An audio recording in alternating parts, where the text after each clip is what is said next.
ketika Hudson Institute menjadi pemrakarsa pelepasan dolar backed by gold, dunia terdiam. Peristiwa tahun 1971 tersebut membuat dolar menjadi uang terkuat di dunia, bukan karena backed by gold atau memiliki underlying emas, namun underlyingnya adalah hutang negara lain yang semuanya berbasis proyek, berbasis industri. Amerika melepas emas sebagai jaminan mata uang dolar. Mirip dengan tahun 1920-an hingga 30-an di Jerman sebagai negara kalah Perang Dunia Pertama dan Jepang setelah kalah Perang Dunia Kedua. Keduanya tidak punya emas untuk memprinting underlying mata uang mereka, tapi underlyingnya pakai mesin perang bagi Jerman, dan bagi Jepang underlyingnya membangun infrastruktur perkeretaapian serta industri manufaktur. Dolar di tahun 1971 melepas jaminan atas emas adalah menggunakan MMT, Modern Monetary teorinya Michael Hudson. Sejak saat itu Amerika menjadi negara superpower pertama di dunia. Tahun 80-an hingga tahun 90-an, Michael Hudson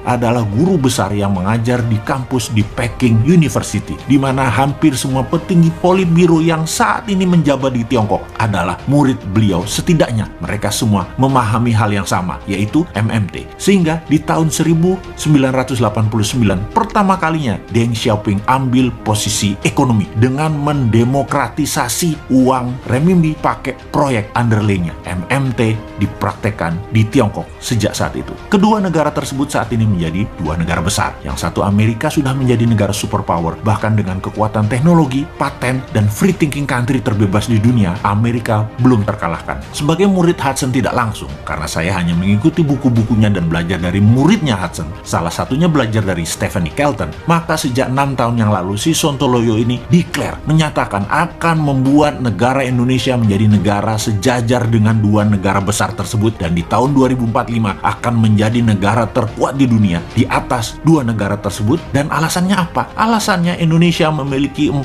hal yang Tiongkok dan Amerika tidak punya. Amerika dan Tiongkok hanya pakai MMT saja sudah jadi negara besar. Indonesia punya kekuatan lain, yaitu punya sumber daya alam bawah tanah. Itu satu poin. Kedua adalah kekuatan sumber daya alam di permukaan tanah yang subur dan memiliki air yang cukup banyak. Lalu kita punya kekuatan isi laut, itu nomor 3. Dan terakhir, nomor 4, lokasi strategis kekuatan maritim dunia, karena laut di tengah negara Indonesia dilewati 100.000 kapal dagang internasional. Ditambah kekuatan New Economic Model atau MMT atau Mardigonomic, Indonesia pasti menggila pertumbuhannya. Gunakan 4 kekuatan asli alam Indonesia tersebut atau geoekonomi ditambah ekonomi model yang agresif, maka dalam 20 tahun ke depan Indonesia itu game changing country. Saat ini kalau masih old mind yang menjabat dengan polanya ngutang ke asing, nyekek leher rakyat dengan pajak yang tinggi, membatasi free thinking bisnis dengan aturan membelenggu karena aturannya banyak pesanan oligar, maka Indonesia tidak akan berdaulat dan tidak akan menang dengan old mind kayak begini. New mind akan membebaskan berpikir dan bertindak setiap warganya untuk hal yang produktif. New mind melihat potensi Indonesia itu besar. New mind melihat potensi SDM, sumber daya manusia Indonesia itu sangat kreatif. Namun kebijakan politik,